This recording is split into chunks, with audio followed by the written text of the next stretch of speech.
Mbe bashaka numva shaka koga. Nta namazi ahari. Sinzi impamvu ndiko ndigora kandi narabyaye. Reka mbwire Vyonga umwana wanje aje kuyanzanira. Vyonga. Ingo mwana ndagutume. Ha? Ibyo nabyo wambaye nibi. Impuzu. Ushaka uje? Aha, nashaka wamenya. None ntiwahambwira. Rero warakaye. Ngo ndakubwira. Mukuja rero aho hantu sivyo? Genda ubanze umvomera amazi yo koga hama ucugenda iyo ushaka.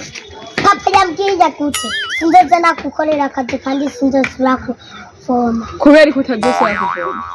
Urazi papa wawe ntimwirirwana.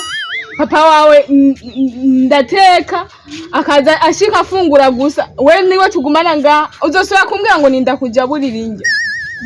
Yego. Kandi ndagutumuka nkagukora ibyo ndagutumye. We rero nimba wase gukora ibyo ndagutumye. Ntuzosora kumbwira ngo mama ndashonje. Uzorindira amasaha dufungurira bariyo nawe ufungurira ko sibyo? Uraheba.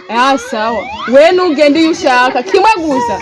Uraraba urataha urambona. Nana kimwe. None ugo muje mu biki wewe? Nubishaye wanje yambwiye ati. Sa? Nzakugenda saa 9 duhurira. Wewe? Ungana uko rafise umusheri wewe? Yego. Karabaye. Abana bubu musigaye mwasaze. Nawe ungana nkuko? None wewe ntuvyumva. Umusheri wanje ahandakiye. Ugiye he Vyonga wewe? Ku musheri wanje.